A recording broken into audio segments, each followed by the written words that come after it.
જય શ્રી કૃષ્ણ મિત્રો, બધા વિદ્યાર્થીઓ મજામાં છો ને? તો હવે મિત્રો આપણે અત્યાર સુધી ચેપ્ટરની અંદર શું જોયું છે તો જરીક 2-3 મિનિટમાં આપણે એનું રિવાઇઝ કરી લઈએ. તો ફર્સ્ટ ઓફ ઓલ આપણે શરૂઆતમાં કે પ્રજનન છે એ સાતત્યતા જાળવી રાખે છે અને પોતાની પેઢી છે એનું આગળ વહન કરે છે અને પેઢી દર પેઢીને આગળ વધારે છે. એટલે પ્રાણીઓની જે જીવન સૃષ્ટિ છે એ પૃથ્વી ઉપર ટકી રહે છે. એના બે પ્રકાર છે, લિંગી અને અલિંગી પ્રજનન. તો લિંગી પ્રજનન ની અંદર માદા અને નરજન્યુઓ હોય છે, એ ભેગા થાય છે, બરાબર. એવી જ રીતે આપણે શું જોયું તો કે નર પ્રજનન અંગો, બરાબર. તો નર પ્રજનન અંગોની અંદર શું જોઈ ગયા તો કે પહેલા તો આપણે શું હોય છે એની અંદર, તો નર પ્રજનન અંગો છે એની અંદર એક જોડ શુક્રપિંડ, એક જોડ શુક્રવાહિની, એક શિશ્ન હોય છે, બરાબર. શુક્રપિંડ શુક્રકોષો ઉત્પન્ન કરે છે, એટલે કે નર જનન કોષો અથવા તો નર જન્યુઓ ઉત્પન્ન કરે છે. એ કેવા હોય છે? એક શીર્ષ હોય છે, પેટ છે એ કેવું હોય છે એનું, બોલો, તો કે મધ્ય ભાગ કીધો છે એને, બરાબર. અને એક શું હોય છે? પૂંછડી હોય છે. એ સામાન્ય કોષોની જેમ કોષો છે, બરાબર. એક પૂંછડી હોય છે એની વાત છે. ત્યારબાદ જોઈએ તો આપણે માદા પ્રજનન અંગોની અંદર તો એક જોડ અંડપિંડ, એક જોડ અંડવાહિની અને ગર્ભાશય હોય છે, બરાબર. ત્યારબાદ ફલન જોયું તો ફલન છે એ કઈ રીતે થાય છે તો કે નરજન્યુ અને માદાજન્યુનું જોડાવું એને શું કહે છે તો કે ફલન. ત્યારબાદ જોડાયા બાદ એક થઈ જાય છે એને કહેવાય છે યુગ્મનજ. યુગ્મનજ ધીરે ધીરે વિસ્તાર પામે છે, એટલે કે મોટું થાય છે. ગોળ ગોળ જે દર્શાવ્યું હતું એ ક્યાં આવે છે તો કે અંડવાહિનીમાંથી ગર્ભાશય તરફ આવે છે અને એમાં અંગોનો અને પેશીઓનો વિકાસ થાય છે. હજી પેશીઓ છે અને અંગો છે તમે ઓળખી ના શકો, એટલે એને શું કીધું છે? ભ્રૂણ. ત્યારબાદ મિત્રો ભ્રૂણ છે એવી કક્ષામાં વિકસિત થઈ જાય, કેવી તો કે મિત્રો એ જે છે ભ્રૂણ કે એના અંગો છે સ્પષ્ટ રીતે આપણે ઓળખી શકીએ એને કહેવાય છે ભ્રૂણ, શિશુ, બરાબર. એટલે કે એને કે ગર્ભ કીધો તો, સોરી. ત્યારબાદ અંતઃફલન આડાવડું થઈ ગયું છે પણ ચાલશે. અંતઃફલન અને બાહ્યફલન વિશે વાત કરી હતી. દેડકા છે તો દેડકા પાણીની અંદર જાય છે અને શું કરે છે તો કે માદા છે એક સાથે અંડકોષ મૂકી દે છે, એની ઉપર શું કરે છે તો કે દેડકા છે મૂકે છે પોતાના શુક્રકોષો, એટલે કે નરજનન કોષો, બરાબર. અહીંયા સુધી આપણે વાત કરી ગયા હતા. હવે મિત્રો જોવાનું છે અપત્ય પ્રસવી. ત્યારબાદ ઈંડા મૂકે છે, ઈંડાનો કવચ કઈ રીતે થાય છે એ પણ આપણે જોઈ ગયા હતા, બરાબર. લાસ્ટ લેક્ચર થોડું રિવાઇઝ કરી દેજો. અપત્ય પ્રસવી અને અંડપ્રસવી પ્રાણીઓ મિત્રો, બરાબર. એકદમ સિમ્પલ છે. અપત્ય પ્રસવી અને અંડપ્રસવી. બીજું શું નામ આપ્યું છે મિત્રો? અંડપ્રસવી પ્રાણીઓ. એકદમ સિમ્પલ, સાવ નામ જેવો એનામાં કંઈ નથી કે નામ આટલા ઓલા નામ છે થોડા અઘરા. અપત્ય પ્રસવી એવું કાંઈ જ અહીંયા તમને છે જોવા નહીં મળે. હવે મિત્રો અપત્ય પ્રસવી અને અંડપ્રસવી વચ્ચેનો તફાવત શું છે? આપણે જાણ્યું કે કેટલાક પ્રાણીઓ છે બચ્ચાને જન્મ આપે છે અને કેટલાક પ્રાણીઓ શું કરે છે તો કે ઈંડાને જન્મ આપે છે, મતલબ કે ઈંડા મૂકે છે. એમાંથી છે નવજાત શિશુ છે બહાર આવે છે. શિશુ નહીં પણ શિશુ એટલે આપણે બાળક કહીએ પણ એ નહીં પણ બચ્ચું કહી શકાય, જે પછી શિશુમાં પરિવર્તિત થાય છે. એવા પ્રાણીઓ કે જેઓ સીધા બચ્ચાને જન્મ આપે છે એને કેવા કહેવાય છે? અપત્ય પ્રસવી પ્રાણીઓ કહે છે. શું કરે? સીધે સીધા કોને જન્મ આપે? બચ્ચાને. મતલબ કે ઈંડા બનતા નથી મિત્રો, એટલે કે એને સીધા બચ્ચાને જન્મ આપે. એને કેવા પ્રાણીઓ કહે છે તો કે અપત્ય પ્રસવી પ્રાણીઓ કહે છે. અપત્ય પ્રસવી. તો એનું વિરુદ્ધ અંડપ્રસવી તો શું કરે? જે સીધા બાળકોને જન્મ નથી આપતા પણ તો કે ઈંડાઓ મૂકે છે એને શું કહે છે? કેવા કહે છે? અંડપ્રસવી, બરાબર. ઈંડા મૂકે એટલે તમારે આખું લખવાનું, જે પક્ષીઓ પ્રાણીઓ ઈંડા મૂકે છે તેને અંડપ્રસવી કહે છે. ઈંડા મૂકે તેને કેવા કહે છે? અંડપ્રસવી. છે ને એકદમ સિમ્પલ. કઈ કન્ફ્યુઝન છે તો કે નહીં? એટલે કે અંડપ્રસવી પ્રાણીઓ કહે છે. ઉદાહરણ તમને આપ્યું છે ઘણા બધા, બરાબર. આ તમને ખબર જ છે. નીચે આપેલી પ્રવૃત્તિની મદદથી તમે એ વાતને સારી રીતે સમજી શકશો કે અંડપ્રસવી અને અપત્ય પ્રસવી વચ્ચે તફાવત શું છે. કે દેડકા, ગરોળી, પતંગિયું, ખુદા, મરઘી તથા કાગડાના અથવા અન્ય કોઈ પક્ષી ઈંડા ભેગા કરવાનો પ્રયત્ન કરો. બધાના ઈંડાઓ છે જુદા જુદા હશે. શું તમે બધા પ્રાણીઓના ઈંડાઓને એકત્રિત કરી શકશો? થોડોક તફાવત છે, ટફ છે, અઘરું છે. બધાના ભેગા ના પણ કરી શકાય. બરાબર? ઈંડાઓને એકત્રિત કર્યા પછી તેનું ચિત્ર દોરો. એટલે આવી કે પ્રવૃત્તિ કરવાની જરૂર છે અને મળે એટલા જોઈ લેવાના અને કેવા છે, એમાં શું ભેદતા છે, શું ભિન્નતા છે, શું તફાવત છે એ જોવાનું છે. કેટલાક પ્રાણીઓના ઈંડા એકત્રિત કરવા સહેલા છે કારણ કે તેની માતા શરીરની બહાર ઈંડા મૂકે છે એટલા માટે. તો ઈંડા તો બહાર જ આવે, પણ ફરક છે. જે પ્રાણીઓના ઈંડા એકત્રિત કરવામાં તમે સફળ રહ્યા છો તે પ્રાણીઓ અંડપ્રસવી પ્રાણીઓના ઉદાહરણ છે. પરંતુ તમે ગાય, કૂતરા, બિલાડા ઈંડા એકત્રિત કરી શકો નહીં. તો એ કેવા થશે મિત્રો? અપત્ય પ્રસવી પ્રાણીઓ થશે. બરાબર? તેમના માતાના ગર્ભાશયની અંદર શું થાય છે? તો કે બાળકનો સંપૂર્ણ વિકાસ થાય. ત્યારબાદ સીધું જ શું કરે? બચ્ચાને જન્મ આપે છે. ગાય, કૂતરા તથા બિલાડા, મનુષ્ય આ બધા. પણ એક વસ્તુ છે, માદા. બરાબર? એટલે એ ધ્યાનમાં લેવાનું છે. ત્યારબાદ ઉદાહરણને આપણે કઈ છે નહીં જોવાનું. હવે મેઈન ટોપિક આવે છે. બરાબર? આપણે વાત કરી હતી કે ડાયરેક્ટ છે દેડકાનો જન્મ થતો નથી, પણ એમાંથી અમુક અવસ્થાઓ હોય છે જુદી જુદી. એટલે કીધું છે શિશુમાંથી પુખ્ત સ્વરૂપ. શિશુમાંથી પુખ્ત સ્વરૂપ કઈ રીતે બને છે એની વાત છે. બરાબર? તો હવે મિત્રો અહીંયા કીધું છે કે નવજાત જન્મેલા પ્રાણી અથવા ઈંડા તૂટવાથી નીકળેલા પ્રાણી ત્યાં સુધી વૃદ્ધિ કરતા રહે છે કે જ્યાં સુધી તે પુખ્ત ન થઈ જાય. મતલબ કે વૃદ્ધિ ક્યાં સુધી થાય? પુખ્ત અવસ્થા સુધી. બરાબર? વૃદ્ધિ પુખ્ત અવસ્થા સુધી થાય. એટલે શું સાહેબ? પુખ્ત અવસ્થા સુધી. હવે મિત્રો પુખ્ત અવસ્થા એટલે તો કે એક અવસ્થા થઈ જાય કે જેના પછી વિકાસ છે એ થાય નહીં. દાખલા તરીકે આપણે માણસની વાત કરીએ તો મનુષ્યની અંદર 18 વર્ષની અંદર શું થાય છે? તો કે પુખ્ત અવસ્થા આવી જાય છે. મતલબ કે પછી એની હાઈટ છે વધતી બંધ થઈ જાય છે. બરાબર? એની અંદર બીજા ફિઝિકલ ચેન્જીસ હોય એ થતા બંધ થઈ જાય છે. એને કહેવાય પુખ્ત અવસ્થા. પ્રજનન કરવા એનામાં ક્ષમતા આવી જાય છે. એ બધી જે અવસ્થા છે એને પુખ્ત અવસ્થા કહેવાય છે. એટલે કે હવે પછી એની વૃદ્ધિ થશે નહીં. હા, વૃદ્ધિ એટલે બીજી વૃદ્ધિ થશે, વાળ સફેદ થવા ને વાળ મોટા થવા, એ બધું થશે, પણ એની હાઈટ છે, એના અંગો છે, એની અંદર હવે વિકાસ થશે નહીં મિત્રો. બરાબર? એને કહેવાય પુખ્ત અવસ્થા. તો અહીંયા મિત્રો કેટલાય પ્રાણીઓના નવજાત બચ્ચા તમે જોયા હશે અને પ્રાણી એના પુખ્ત કરતા અલગ દેખાય. ઘણા બધા એવા છે. દાખલા તરીકે આપણે રેશમના કીડાની જ વાત કરીએ તો રેશમના કીડો ડાયરેક્ટ નથી બનતો, પણ એની અમુક અવસ્થા છે, પ્યુપા છે, પછી એની અંદર પ્યુપા છે પ્રતિકોર જાળો આઠડાની આકારમાં વીંટતો એવું જોયું છે. તો અમુક અવસ્થા કેટરપિલર કહેતા આપણે એને યાદ હોય તો. બરાબર? એટલે એની અમુક અવસ્થા હતી. ઈંડામાંથી શું બને? લાર્વા અથવા તો એને શું કહે છે? ઈયળ. લાર્વા એટલે એક પ્રકારનો સજીવન છે. એનો જ પુખ્ત ના થયું હોય બાળપણની અવસ્થા. આપણે કેમ શિશુ છીએ તો શિશુ નથી, એને શિશુ ના કહેવાય, પણ એને કીધું છે લાર્વા, એક અવસ્થા છે. ત્યારબાદ એમાંથી પ્યુપા બને છે અને એ પુખ્ત બની અને પછી શું આપે છે? રેશમ આપે છે. જે ઓલું કેટરપિલર કહેતા આપણે, કેટરપિલર એવું કંઈક કીધું હતું. તો અહીંયા મિત્રો એક અવસ્થા બને છે કે જે અવસ્થા છે એ પુખ્ત બાળક આ ઈંડામાંથી બહાર આવ્યું હોય અથવા તો જન્મવું હોય ત્યારની અવસ્થા, બાળપણની અવસ્થા કઈ, અને એમાંથી પુખ્ત અવસ્થા પ્રાપ્ત કરે તો એના ઘણા અંગોનો વિકાસ થઈ ગયો હોય છે મિત્રો. બરાબર? એવી રીતે એક ઉદાહરણ આપું તમને કે બાળક જન્મે છે ત્યારે આપણે એને કપડા પહેરાવી દેવામાં આવે ત્યારે આપણે જોઈને ના કહી શકીએ. બાળક નાનું હોય, 5-7 વર્ષનું થાય અથવા તો 4-5 વર્ષનું થાય ત્યાં સુધી આપણે એવું ના કહી શકીએ કે આ છોકરી છે કે છોકરા. કેમ? તો કે એની પુખ્ત અવસ્થા દરમિયાન, પુખ્ત અવસ્થા પૂગે ત્યાં સુધી એના શરીરનો સંપૂર્ણ વિકાસ થઈ જાય છે. ત્યારબાદ આપણને ખબર પડે છે કે આ છોકરી છે કે છોકરો છે. બરાબર? એટલે એની અવસ્થા છે બદલાય. ડાયરેક્ટ જોતા આપણને ના ખબર પડે. પણ અહીંયા તો મિત્રો તદ્દન આકાર જ બદલાઈ જાય છે. કેવી રીતે? તો જોઈએ.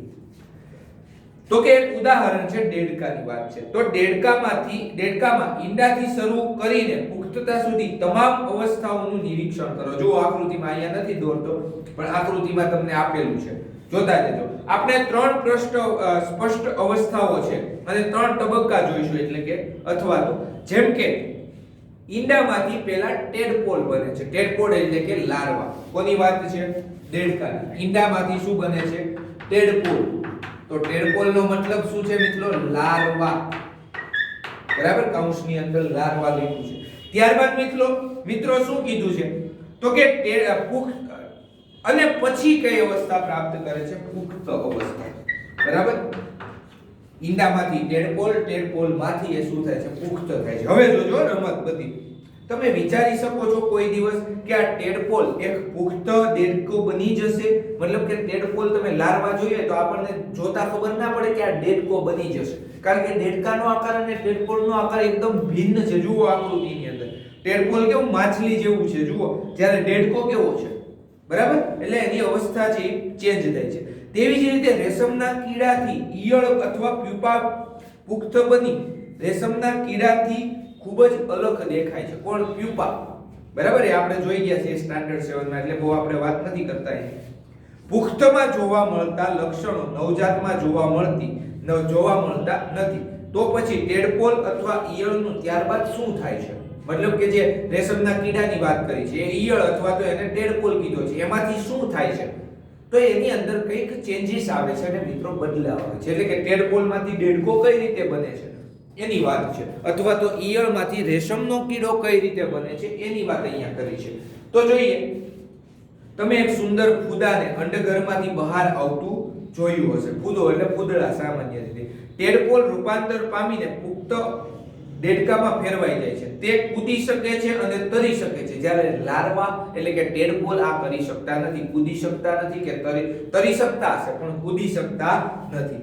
બરાબર, કેટલાક વિશેષ પરિવર્તનોની સાથે ટેડપોલનું પુખ્તમાં રૂપાંતરણ પામવાની ક્રિયાને કાયાંતરણ કહે છે. તો કાયાંતરણ એટલે શું? તો અહીંયા શું કીધું છે? ટેડપોલનું. બરાબર, આપણે એવું અહીંયા કીધું છે તો એ કહેવાનું ટેડપોલનું અથવા તો ઈયળનું કેટલાક પરિવર્તન સાથે શું થાય છે? તો કે પુખ્તમાં રૂપાંતરણ. આપણે જો અમુક અવસ્થા સુધી દાઢી ના આવે, પણ અમુક અવસ્થા પછી છે દાઢી આવવા લાગે, આપણો અવાજ છે એ બદલાઈ જાય, ઘોઘરો થાય, મોટો થાય, પુરુષ હોય તો સ્ત્રી હોય તો થોડોક બેસે, એટલે કે તીનો થાય અવાજ. બરાબર, આ બધા અવાજ છે આપણી ઉંમરની સાથે ચેન્જ થતા જાય છે. પણ એક ઉંમર આવી જાય 18 વર્ષ પછી આ કોઈ બદલાવ થશે નહીં. અવાજ જેવો હશે એવો રહેશે. આ દાઢી વાળ છે એ વધતા રહેશે. બરાબર, ત્યારબાદ શું કહે છે? જેમ જેમ આપણે મોટા થઈએ છીએ તેમ તેમ આપણા શરીરમાં કેટલા પરિવર્તનો આવે છે. બરાબર, દાઢી ઉગવી વાત કરીને, અમુક સમય પછી પ્રજનન કરવા સક્ષમ થઈએ છીએ કે બાળપણમાં આ બધી ક્રિયાઓ ઘણી બધી ના હોય આપણી અંદર, દાઢી ઉગવી ને એ બધી વાત કરીએ.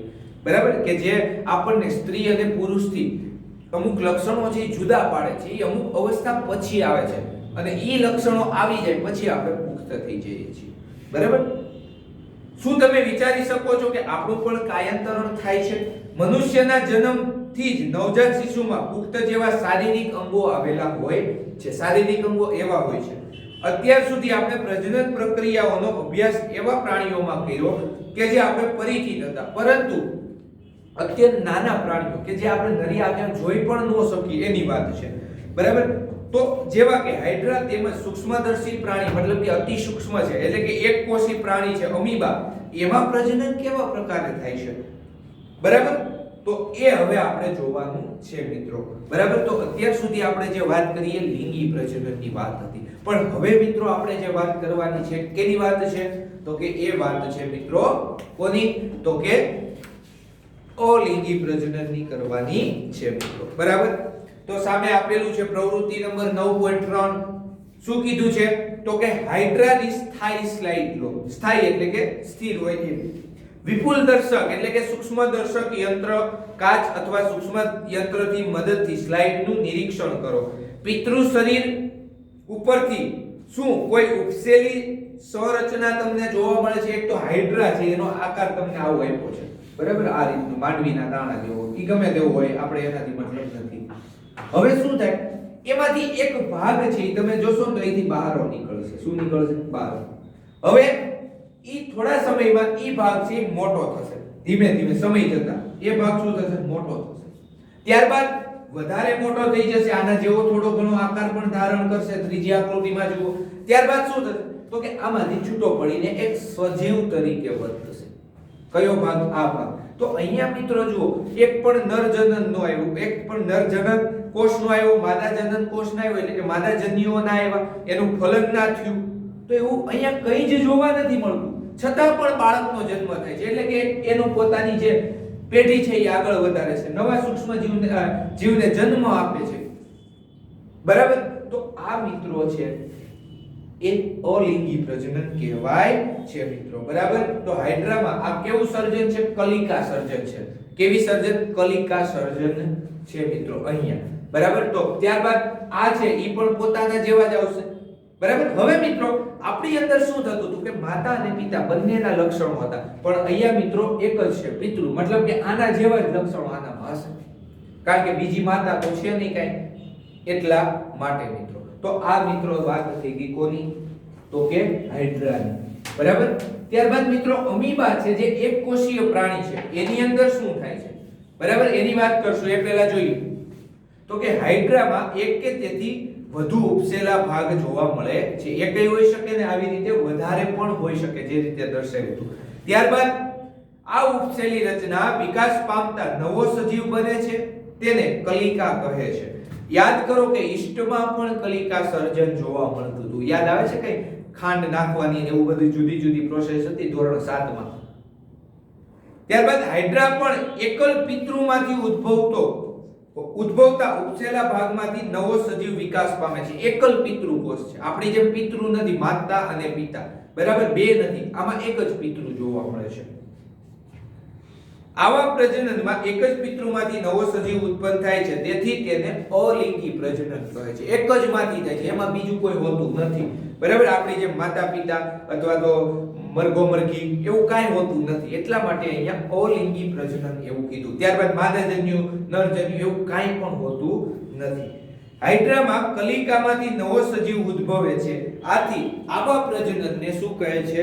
તો કે કલિકા સર્જન. એટલે કે કલીનું કલિકામાં શું થાય છે? રૂપાંતરણ થાય છે અને એનું સર્જન થાય છે. બીજું મિત્રો એક માર્કમાં પણ પૂછી શકાય કલિકા સર્જન એટલે શું? તો કે જે સજીવ કલિકા દ્વારા ઉત્પન્ન થતો હોય તો તેને કેવો સજીવ કહેવાય છે? કલિકા સર્જિત કહેવાય, સર્જન કહેવાય છે. બરાબર. તો આ થઈ ગઈ વાત કલિકા સર્જનની. હું વ્યાખ્યાને એવું કઈ લખતો નથી, કારણ કે તમને હવે મોઢે હું સમજાવવાની ટ્રાય કરું છું, છતાં પણ ના સમજાય તો બુક સાથે રાખજો. ત્યારબાદ મિત્રો અલિંગી પ્રજનનની અન્ય પદ્ધતિ અમીબામાં જોવા પણ મળે છે. તો ચાલો આપણે જોઈએ અમીબામાં કેવી હોય છે. તો કે પહેલા મિત્રો આપણે હું અહીંયા ડ્રો કરીને સમજાવું છું અલિંગી પ્રજનન. બરાબર. એક આ શું છે? અમીબા છે, અને આ શું છે? એમાં કોષ કેન્દ્ર છે. બરાબર. પ્રાથમિક કક્ષાનું છે, બહુ બધું ફેસિલિટી વાળું નથી. ત્યારબાદ યાદ કરો કે અમીબા કેવો સજીવ છે? તો કે એક કોષી સજીવ છે. મતલબ કે એક જ કોષમાં એ પોતાની આખું જીવન છે ગુજારી દે છે. એનો આકાર ગમે એવો હોઈ શકે. ક્યાં મળે છે? તો કે પાણીની અંદર મળે છે. એકદમ ઈઝી છે. કઈ રીતે? તો જોઈએ. તો કે અમીબા શું કરે છે? તો કે સૌપ્રથમ તેના કોષો છે ને, આ કોષ કેન્દ્ર છે ને, એને બે ભાગમાં વિભાજિત થઈ જાય. બરાબર. આલો કરી દો વિભાજિત. આકાર કદાચ આડાઅવળો થાય તો ચલાવી લેજો. બરાબર. મારે બોર્ડ છે એટલા માટે. ચાલો, બે કેન્દ્રમાં વિભાજિત થઈ ગયા છે. બરાબર. આ એક કોષ કેન્દ્ર હતો, એની અંદરથી મિત્રો બે કોષ કેન્દ્ર થઈ ગયા છે. કેટલા? બે. હવે જુઓ શું થાય છે. હવે તો કે આ ત્યારબાદ પણ બે ભાગો વચ્ચે વિભાજિત થાય છે. કોષ પણ, આ કોષ છે ઈ પણ જુઓ બે ભાગમાં વિભાજિત થાય છે. એટલે આ રીતે એક આ કોષ છે, અહીંયા બીજો કોષ છે. બરાબર. આ કોષ કેન્દ્ર, આ કોષ કેન્દ્ર. હવે શું થયું? છૂટો પડે છે. જુઓ. બરાબર. એટલે ડાયરેક્ટ હજી છૂટા નથી પડ્યા, થોડીક વારમાં પડે છે. ત્યારબાદ સાવ છૂટા પડી જાય છે. મતલબ કે હવે આમાંથી આ સજીવ, આમાંથી આ આવ્યું.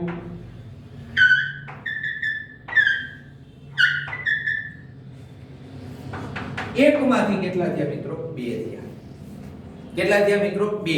તો જુઓ આ પણ પોતાનામાંથી એકમાંથી જન્મો, બે છે અહીંયા નહીં, તો આને કેવી શું કહેવાય? અલિંગી પ્રજનન. ત્યારબાદ આ કેવી પદ્ધતિ છે? જેવી કલિકા સર્જન હતી ને એવી. તો આને વિભાજન પદ્ધતિ કહેવાય છે. કઈ પદ્ધતિ? વિભાજન. જોઈએ. અથવા તો બે વિભાજન થયું એટલે દ્વિભાજન કહેવાય. ઘણી વખત બહુભાજન થાય, મતલબ કે એક કરતા વધારે કોષમાં. કઈ રીતે જોઈએ? ફરીથી એકવાર અમીબા છે કઈ રીતે? તો કે પહેલા અમીબા એકજીવી કોષી છે, ત્યારબાદ તો કે એનું કોષ કેન્દ્ર બે ભાગમાં વિભાજિત થઈ જાય છે. કયું? કોષ કેન્દ્ર. ત્યારબાદ આ કોષ પણ છે એ વિભાજન પામે છે અને દરેક કોષમાં એક કોષ કેન્દ્ર જોવા મળે છે. ત્યારબાદ સાવ વિભાજન થઈ અને પોતે પ્રત્યેક એક સ્વતંત્ર સજીવ તરીકે વર્તે છે. હવે આને ને આને કઈ લેવા દેવા નથી, બરાબર? આ એકમાંથી શું થયા? બે. તો આના બધા જ લક્ષણો છે કોના જેવા હોય? આના જેવા, બરાબર? કારણ કે એકમાંથી જ ઉદ્ભવ્યો છે. બે હોત તો એ બેયના મિશ્ર આવી શકત, બરાબર? તો આ જે પદ્ધતિ છે એને કેવી કહેવાય છે? દ્વિભાજન પદ્ધતિ. એક માર્કનો પ્રશ્ન કે દ્વિભાજન પદ્ધતિ કોની અંદર જોવા મળે છે? અમીબાની અંદર, બરાબર? અથવા તો દ્વિભાજન પદ્ધતિ સમજાવો. 2-3 માર્ક્સમાં આકૃતિ સહિત સમજાવવાનું કે એકદમ ઈઝી. બે ભાગમાં કોષ વિભાજિત થાય છે, કોષ કેન્દ્ર વિભાજિત થાય છે, ત્યારબાદ કોષ છે બે ભાગમાં વિભાજિત થઈ જાય છે અને સ્વતંત્ર સજીવ તરીકે વર્તે છે. આ પદ્ધતિને મિત્રો શું કહે છે? તો કે દ્વિવિભાજન. સંતતિ ઉત્પન્ન કરે છે. સંતતિ એટલે કે બાળક, બરાબર? અથવા અહીંયા કોષ થશે. આપણે કહેવાય આપણે કોના સંતતિ છીએ? તો કે આપણા માતા પિતા, બરાબર? ઘણીવાર શું થાય મિત્રો?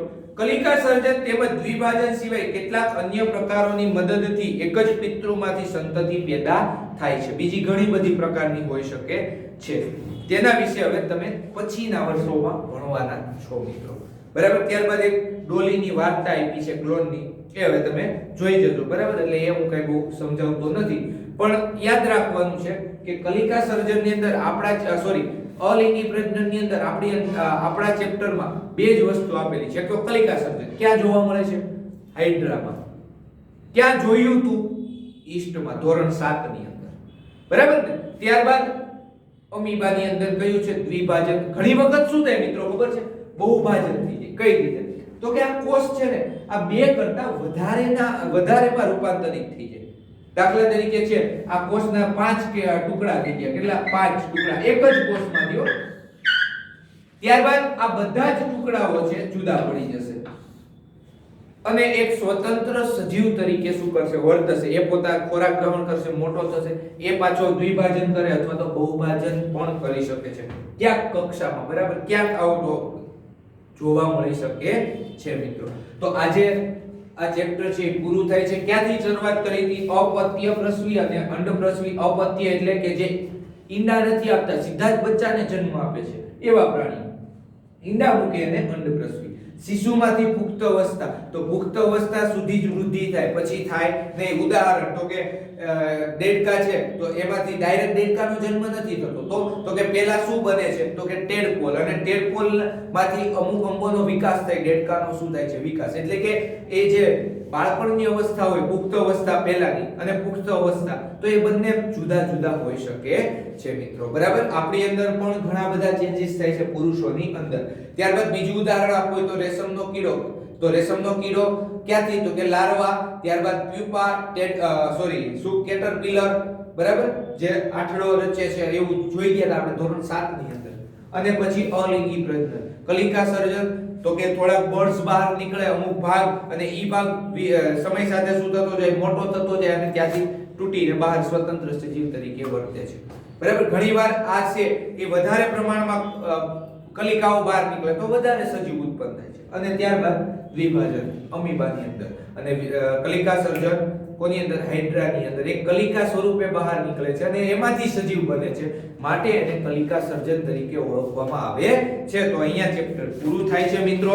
નેક્સ્ટ ટાઈમ કયું શું જોવાનું છે? તરુણાવસ્થા તરફ ચેપ્ટર છે એ આપણે ચાલુ કરશું મિત્રો. Thank you. જય શ્રી કૃષ્ણ.